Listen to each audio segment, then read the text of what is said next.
വിദ്യ സൂചിപ്പിച്ചതുപോലെ തന്നെ കാൽ നൂറ്റാണ്ടായുള്ള UDFന്റെ ഒരു ഉരുക്ക് കോട്ട തന്നെ, അല്ലെങ്കിൽ VD സതീശന്റെ ഒരു ഉരുക്ക് കോട്ടയാണ് പറവൂർ, എറണാകുളം മണ്ഡലത്തിലെ പറവൂർ നിയമസഭാ മണ്ഡലം എന്ന് പറയാം. തീരദേശത്തോട് ചേർന്ന് കിടക്കുന്ന ഒരു മണ്ഡലമാണിത്.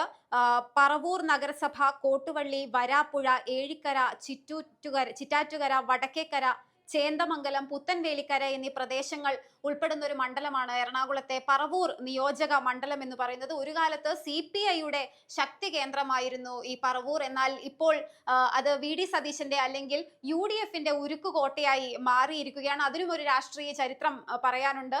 ഇന്ത്യയിൽ ആദ്യമായി ഇലക്ട്രോണിക് വോട്ടിംഗ് മെഷീൻ ഉപയോഗിച്ച മണ്ഡലം കൂടിയാണ്, അന്നൊരു ഖ്യാതി കൂടി പറവൂരിന് പറയാനുണ്ട്. 1982 നിയമസഭാ തെരഞ്ഞെടുപ്പിലായിരുന്നു അത്.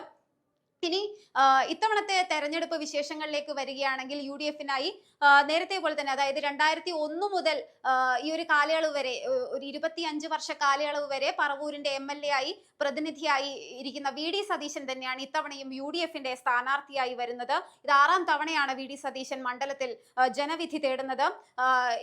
ഈ ഒരു VD സതീശന്റെ ഒരു ഉരുക്കുകോട്ട തകർക്കാൻ, അല്ലെങ്കിൽ VD സതീശനെ പറവൂർ മണ്ഡലത്തിൽ തളയ്ക്കാനായി LDF ഇറക്കിയിരിക്കുന്നത് ഇത്തവണ തൃശൂർ കയ്പമംഗലം മണ്ഡലത്തിലെ നിലവിലെ സിറ്റിംഗ് MLA ആയ ET ടൈസൺ മാസ്റ്ററെയാണ് ഇത്തവണ ഇറക്കിയിരിക്കുന്നത്. CPIയുടെ നേതാവാണ് അദ്ദേഹം.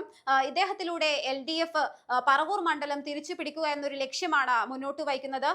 NDAയെ സംബന്ധിച്ച് ഒരു കുറച്ചു കാലം മുൻപ് വരെ കോൺഗ്രസിന്റെ നേതാവായിരുന്ന വത്സല പ്രസന്നകുമാറാണ് ഇപ്പോൾ NDA സ്ഥാനാർത്ഥിയായി BJPക്ക് വേണ്ടി മത്സരിക്കുന്നത്. അവർ വടക്കൻ പറവൂർ നഗരസഭ മുൻ ചെയർപേഴ്സൺ കൂടിയായിരുന്നു. ഞാൻ നേരത്തെ സൂചിപ്പിച്ചതുപോലെ തന്നെ CPIയുടെ അല്ലെങ്കിൽ ഇടതു കോട്ടയായിരുന്നു പറവൂർ ഒരു കാലത്ത്. പിന്നീടാണ് 2001 തെരഞ്ഞെടുപ്പിലാണ് ഇടതുമുന്നണി സ്ഥാനാർത്ഥിയെ 7792 വോട്ടിന്റെ ഭൂരിപക്ഷത്തിന് തോൽപ്പിച്ച് നിയമസഭയിലേക്ക് VD സതീശന്റെ അരങ്ങേറ്റം എന്ന് പറയുന്നത്. അത് കൃത്യമായി പറഞ്ഞാൽ പറവൂരിന്റെ ഒരു കൃത്യമായ രാഷ്ട്രീയ മാറ്റമായിരുന്നു. കേരള രാഷ്ട്രീയത്തെ ചരിത്രത്തിൽ തന്നെ അടയാളപ്പെടുത്തിയ ഒരു മാറ്റമായിരുന്നു പറവൂരിൻ്റെത്.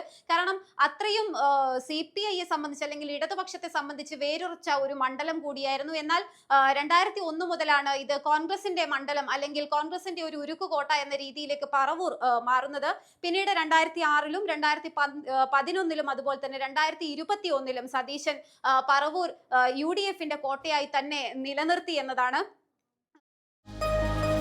എളുപ്പത്തിൽ സമ്പാദ്യം വളർത്താം. ഇന്ന് തന്നെ മൈഫിൻ TV ആപ്പ് ഡൗൺലോഡ് ചെയ്യൂ.